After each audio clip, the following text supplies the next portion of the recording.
Graça e paz, irmãos.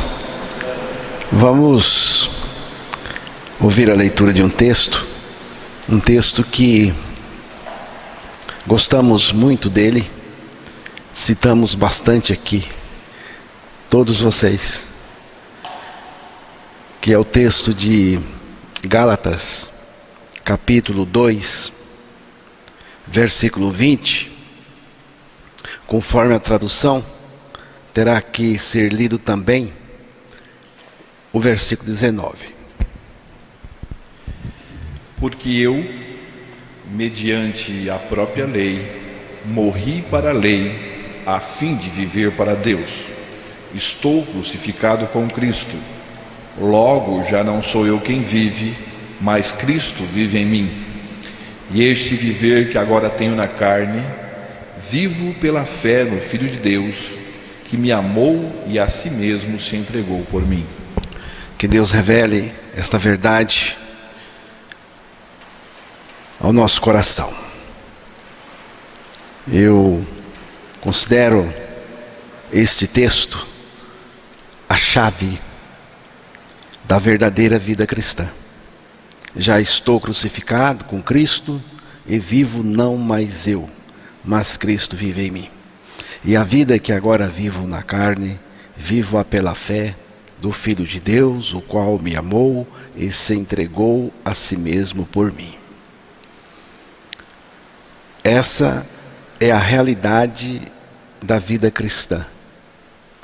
Não é mais sobre mim, é Cristo.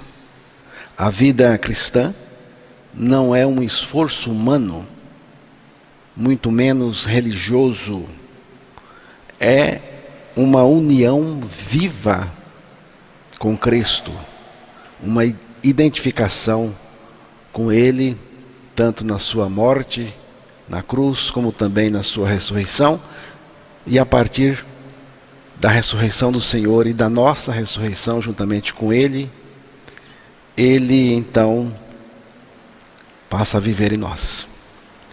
Ele vive em nós a sua vida. A vida cristã não é um esforço humano. É Cristo mesmo vivendo em nós. O que quero deixar nítido para nós aqui é que não é Cristo mais algo, obras, esforços, religião em geral. Não é eu tentando ser como Cristo, mas é Cristo sendo tudo em nós, vivendo sua vida em nós. Essa é a essência que Paulo gritou em Gálatas 2:20. E que muitos cristãos, lamentavelmente, ainda não compreenderam bem. O Evangelho não é um convite para tentarmos melhorar nossa vida. Eu já contei aqui esta ilustração e vou contar novamente. Em uma pequena cidade do interior, um ex-presidiário começou a frequentar uma igreja local. Durante anos, ele fora conhecido como um homem violento, perigoso, envolvido com crimes, vícios e destruição. Sua reputação era temida. Mas depois de um encontro genuíno com Cristo, algo impressionante aconteceu. Sua vida mudou totalmente. Não era apenas um homem que havia largado os velhos hábitos. Era como se outra pessoa vivesse nele. Uma pessoa mansa, limpa, justa, liberta e cheia de amor. Certo dia, Durante um culto de Páscoa, ele foi convidado para pregar. Com os olhos marejados, ele falou: muitos ainda me conhecem pelo que eu fui, mas não conseguem entender quem sou agora. Eu não fui apenas perdoado, eu morri com Cristo. E hoje, ressuscitado com Ele, sou um novo homem. Então citou com convicção: já estou crucificado com Cristo e vivo não mais eu, mas Cristo vive em mim. E a vida que agora vivo na carne, viva pela fé do Filho de Deus, que me amou e a si mesmo se entregou por mim. Depois da pregação, um senhor mais velho se aproximou dele com os olhos cheios de compreensão e disse: agora entendi o que significa nascer de novo. Agora entendi o que significa nascer de novo. Você não apenas melhorou, você morreu e ressuscitou em Cristo.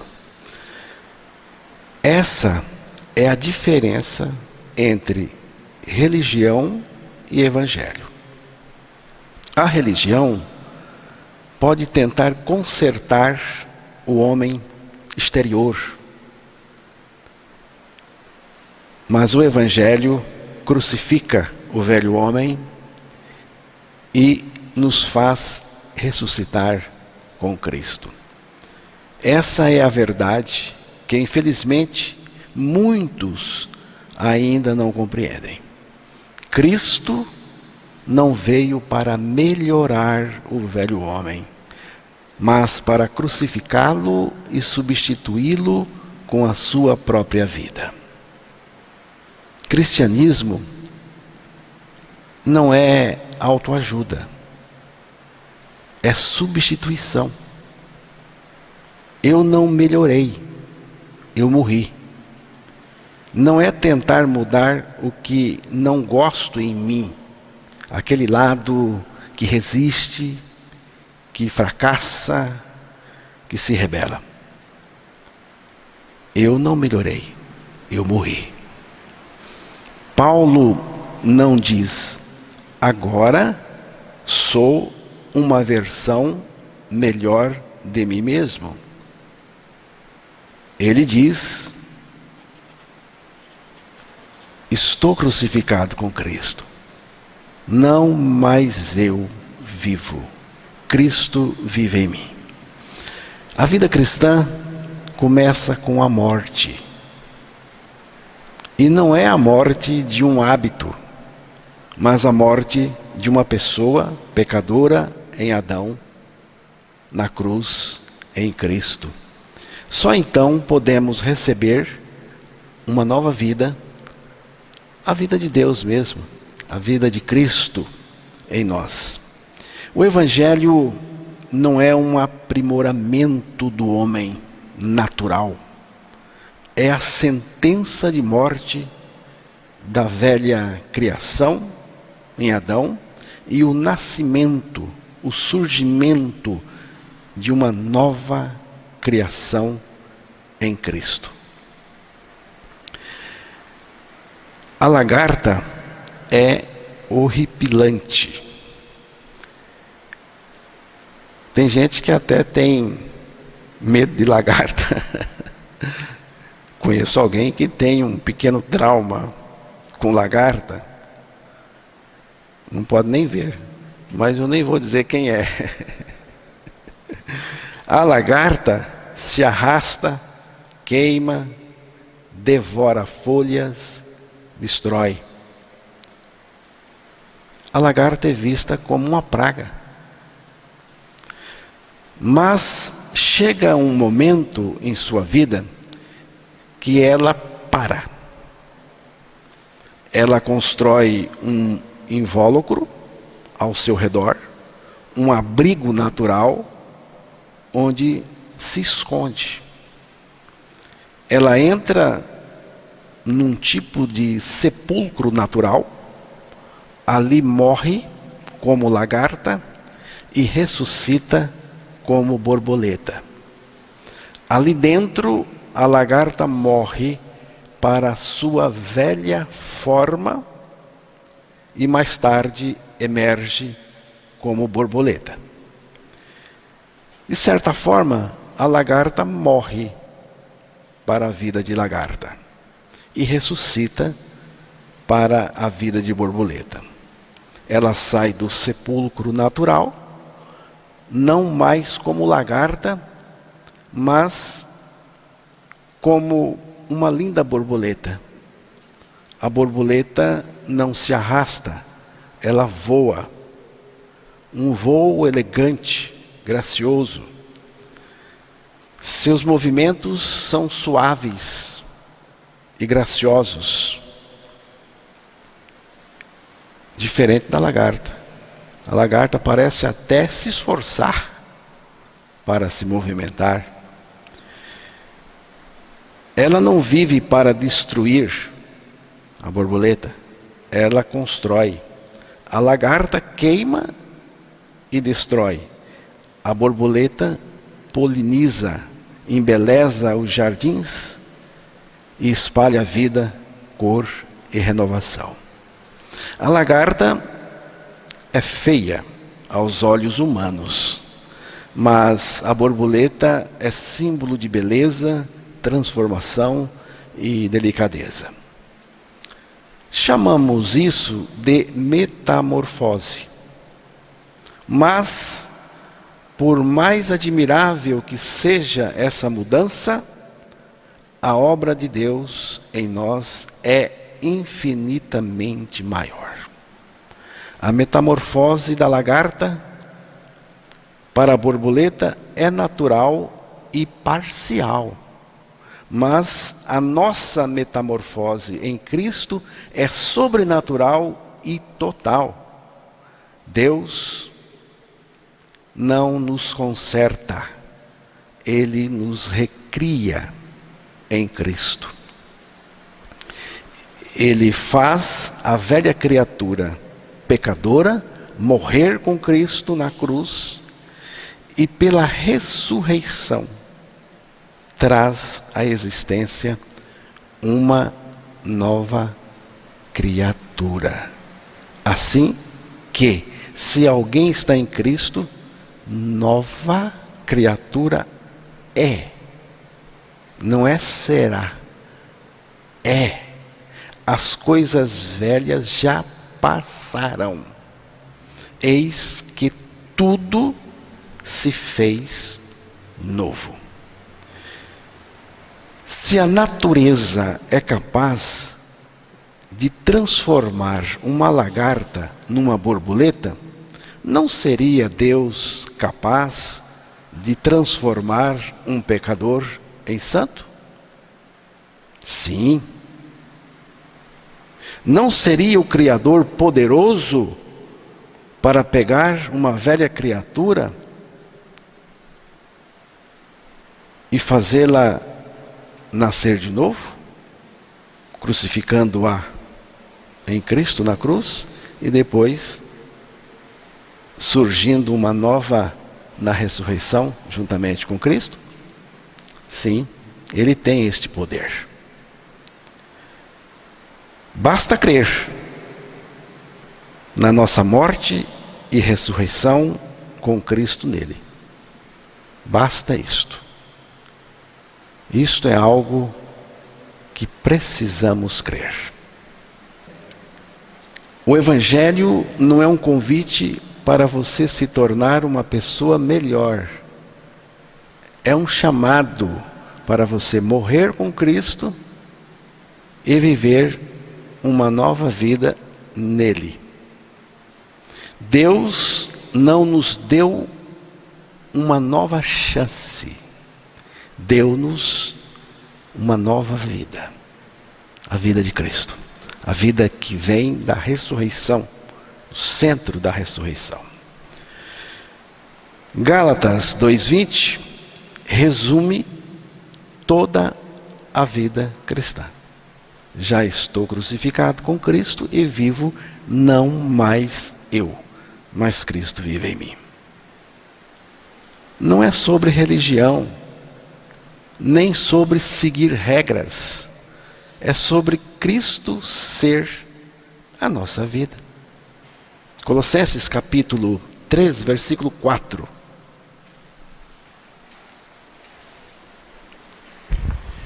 Quando Cristo, que é a nossa vida, se manifestar, então vós também sereis manifestados com Ele em glória. Cristo, que é a nossa vida. Cristo é a nossa vida. Cristo, nossa vida. Tudo fora dessa verdade é vazio espiritual. Segunda carta aos Coríntios, capítulo 13, versículo 5.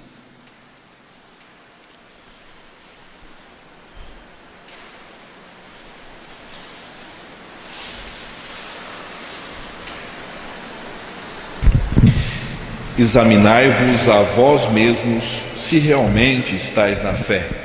Provai-vos a vós mesmos, ou não reconheceis que Jesus Cristo está em vós, se não é que já estáis reprovados. Se Cristo não está em mim, eu estou reprovado. A minha fé não passou no teste. Ela foi reprovada.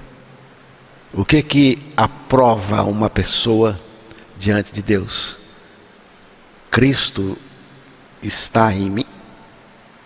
Se está, aprovado está também.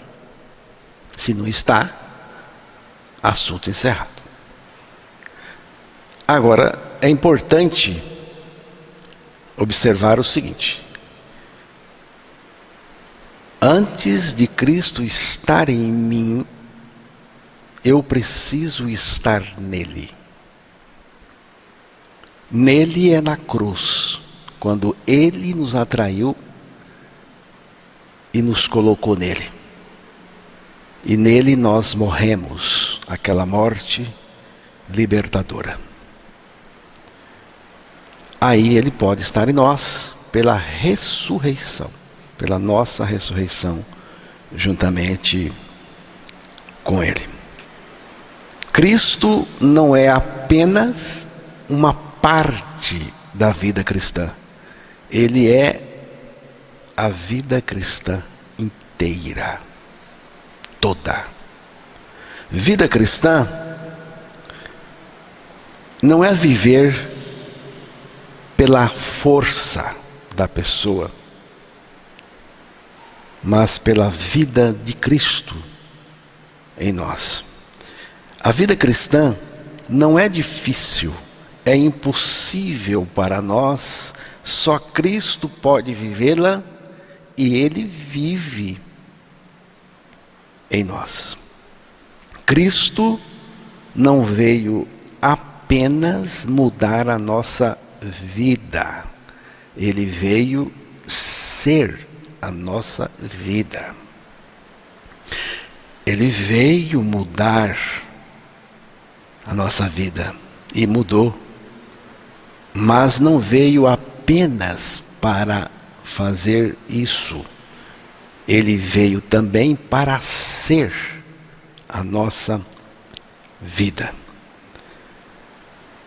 A cruz não foi apenas para perdoar nossos pecados, foi para crucificar o eu e entronizar Cristo em nós. Deus não melhora o velho homem, Ele o crucifica e coloca Cristo em seu lugar. É uma obra total, não falta nada. Sem Cristo em nós, tudo que fazemos é apenas religião e esforço humano vazio. Fora da união com Cristo, não há vida, não há fruto, não há vitória, apenas esforço, cansaço e derrota. Imagine um galho cortado de uma árvore. Ele pode até manter a aparência bonita por algum tempo, mas logo vai secar, porque está separado do tronco, da raiz, separado da vida. Assim somos nós sem Cristo, sem Cristo vivendo em nós.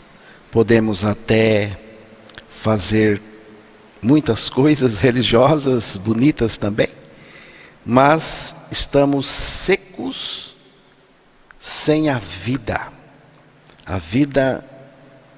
da videira verdadeira. E Jesus, ele contou essa ilustração em João capítulo 15. Cristo não é apenas o jardineiro que cuida de nós, ele é a própria seiva, a vida que nos sustenta. Sem ele, em nós, não há vida. Nós nele e ele em nós.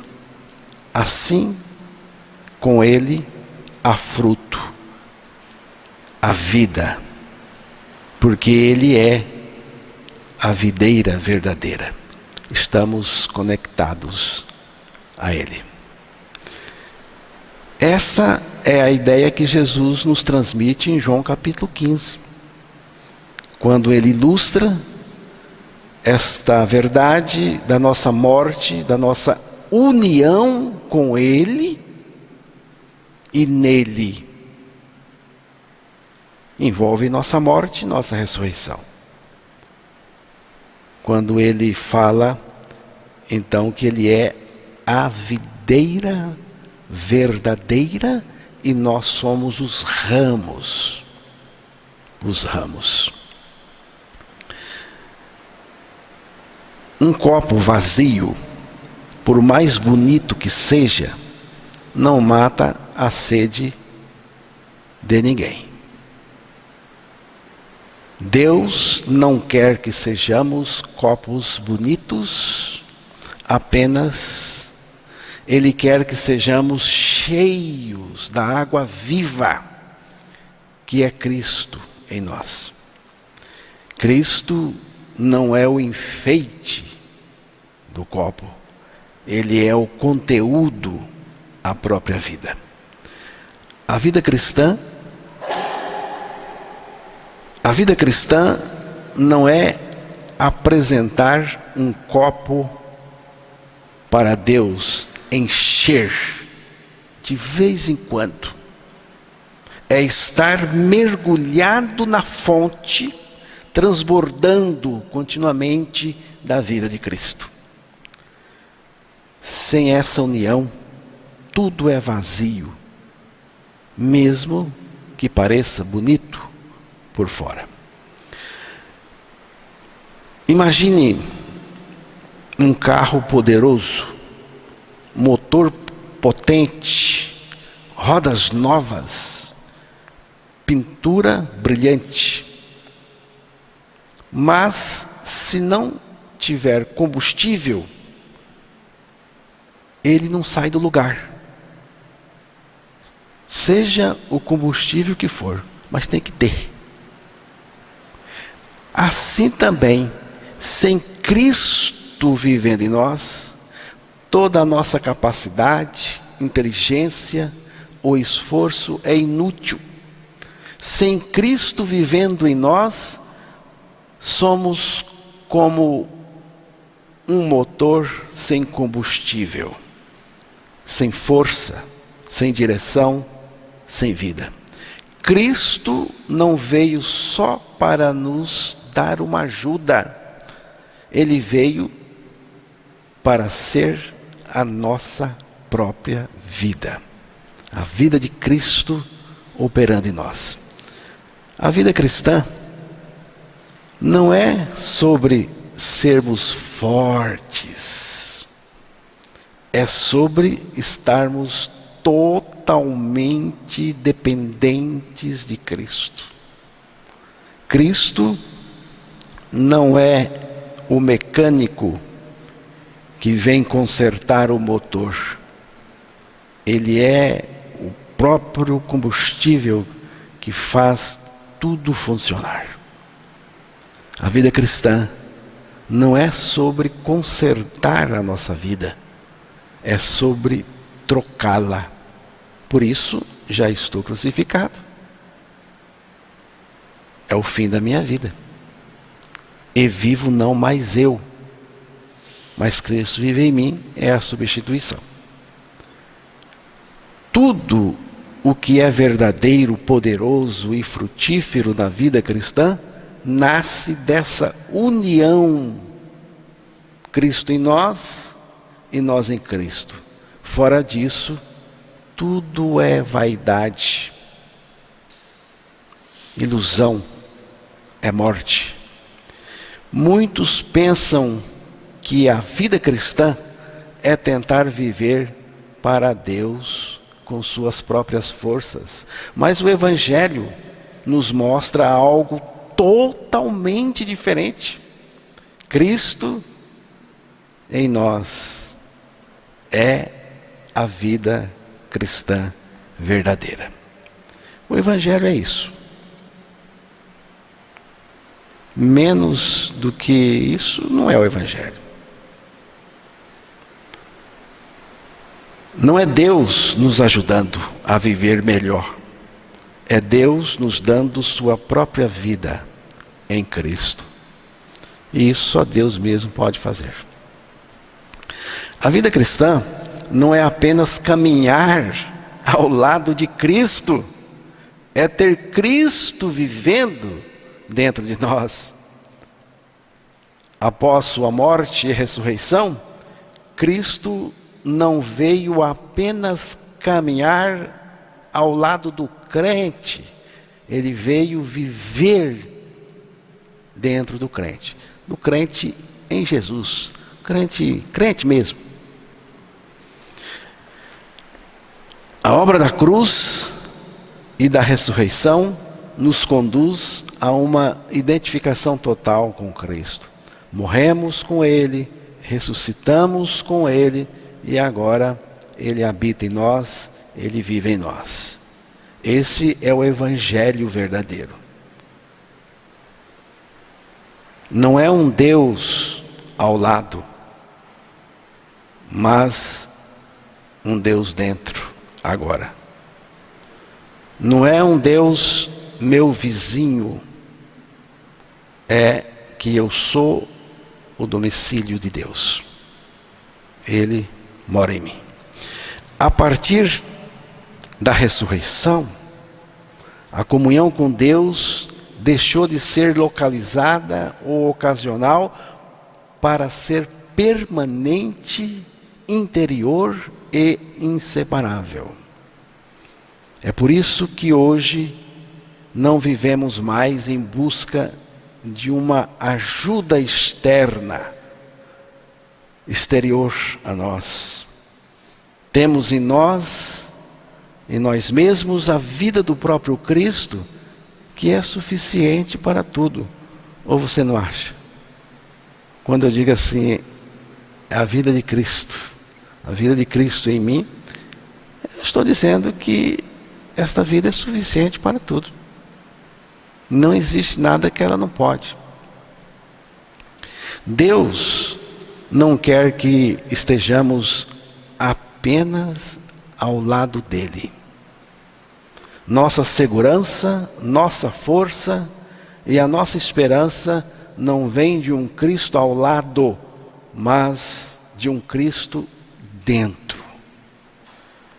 Depois que Deus criou o homem e a mulher, deu-lhes o Éden, o jardim do Éden. Ali, o homem tinha comunhão com Deus, com o Deus da criação. Havia uma relação de afeto, amizade e intimidade correspondida. Era uma época de festa, de celebração da comunhão e do gozo, já que Éden significa prazer, delícia. Neste primeiro momento, falando lá do Éden, antes do pecado,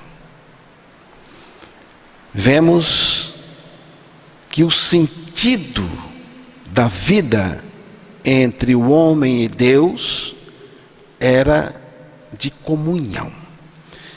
Vamos ouvir este texto, a leitura, Gênesis 3:8.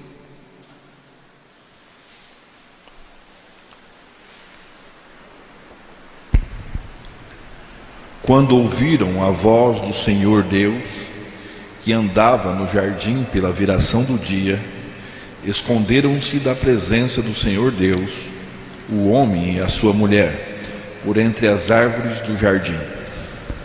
Esse texto é maravilhoso. E eu gosto de ficar meditando neste texto. Ele nos mostra tantas coisas. Coisas do caráter de Deus.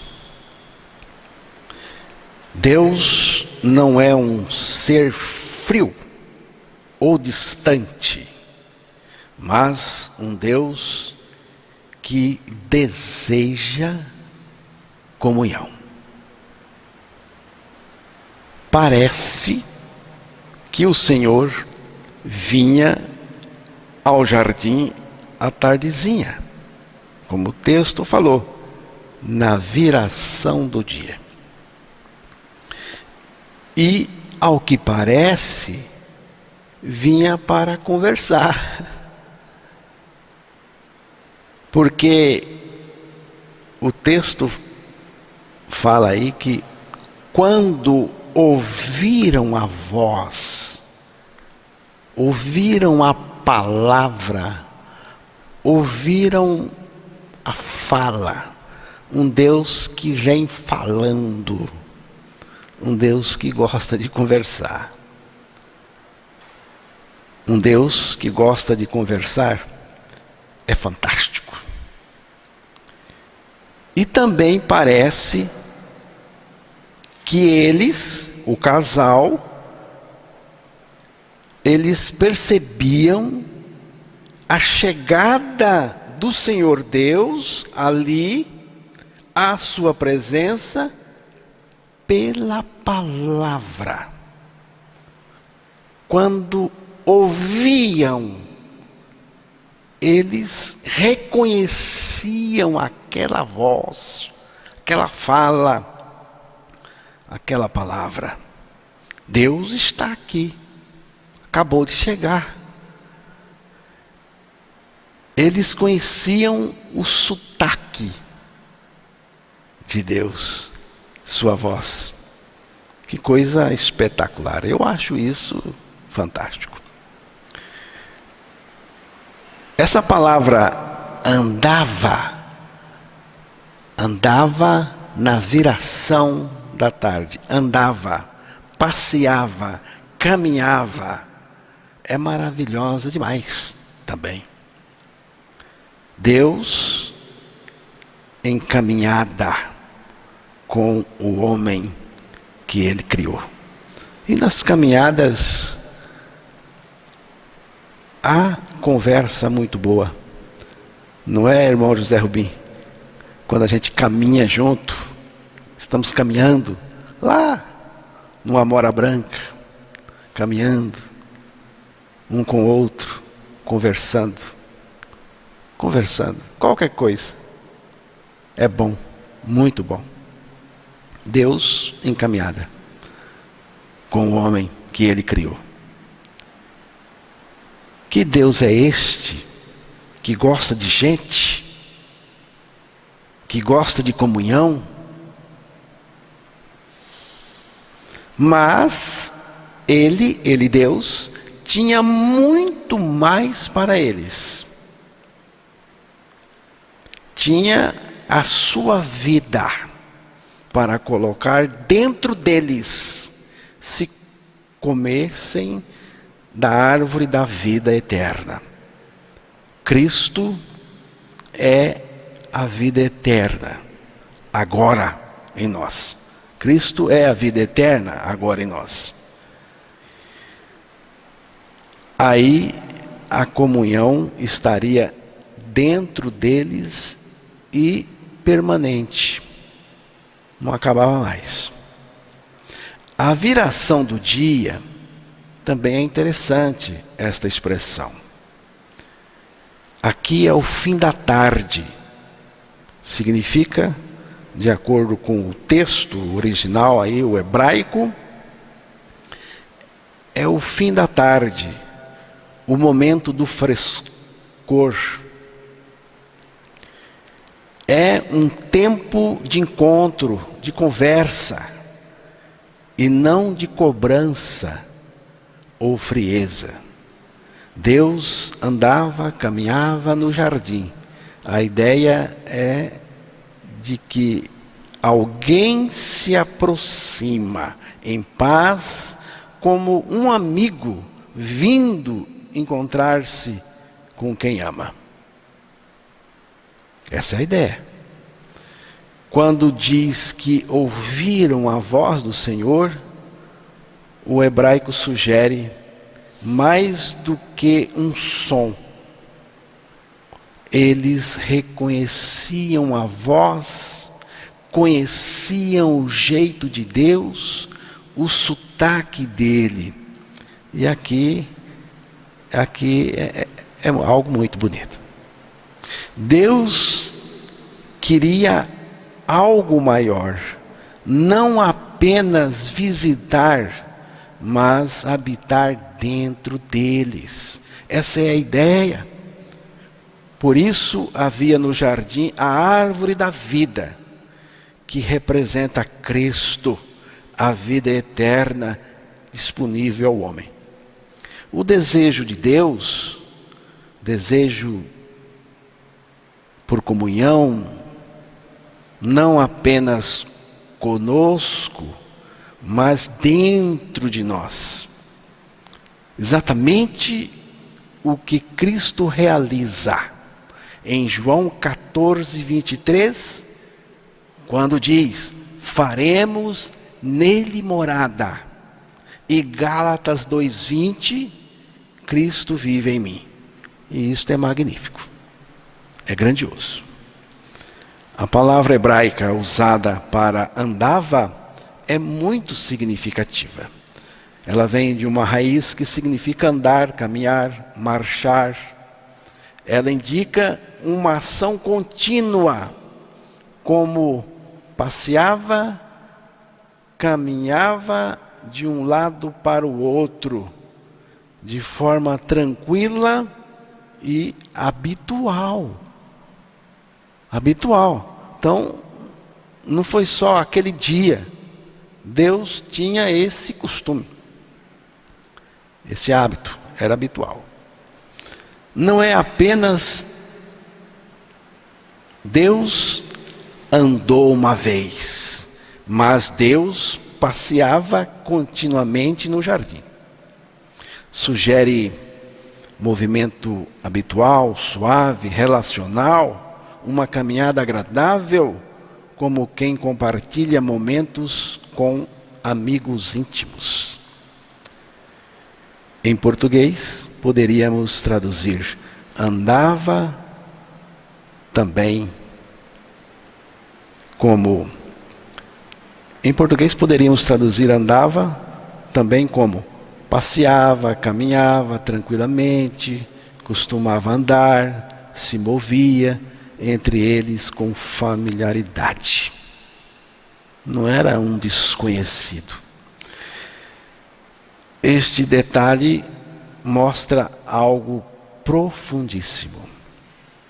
Deus não é um ser distante. Deus gosta de caminhar entre os homens que ele criou e com os homens que ele salvou. Ele queria uma comunhão viva, próxima, alegre, habitual com Adão e Eva. Deus vinha pessoalmente falar com eles, manifestando sua voz, sua palavra, de forma reconhecível. Eles conheciam a voz de Deus. Deus não queria apenas visitas temporárias no jardim.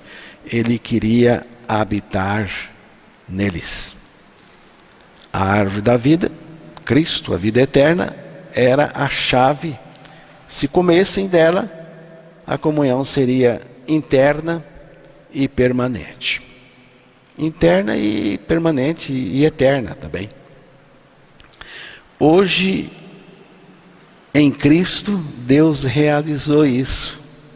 Ele não só anda conosco, mas habita em nós, conforme João 14, 23, que ele falou, e Colossenses 1, 27, quando diz Cristo em vós, Cristo em nós.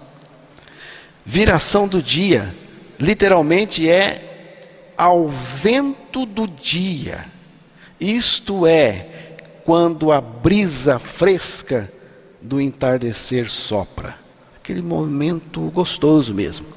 O fim da tarde no frescor era visto como um momento de conversa, de papo. No caso de Deus aqui com o homem, papo de graça, de descanso, intimidade. Não é uma hora de medo, mas de comunhão. A voz do Senhor Deus. No hebraico é o som, a fala, a palavra dele. Isso reforça que eles reconheciam sua presença pela sua palavra. Hoje nós também reconhecemos Deus, sua presença, pela sua palavra, que não podemos descartá-la de jeito nenhum. O que vemos no jardim era um movimento de intimidade. Deus passeava, caminhava no jardim, não de forma imponente, mas em amizade. Um Deus que fala e cuja voz é reconhecida por seus filhos. Mas o projeto maior de Deus não era apenas estar junto, mas estar dentro. Importante perceber isso. E no caso, lá no jardim, pela árvore da vida, que apontava para Cristo. Essa cena ali no jardim é uma antecipação do Evangelho. No momento de isolamento pessoal, surgiu o tentador, Satanás, o diabo, trazendo consigo o pecado. O diabo veio pela manhã. E a sua primeira vítima foi a mulher. A mulher iludida. A palavra diz que ela foi enganada. Então a mulher iludida levou também Adão a pecar.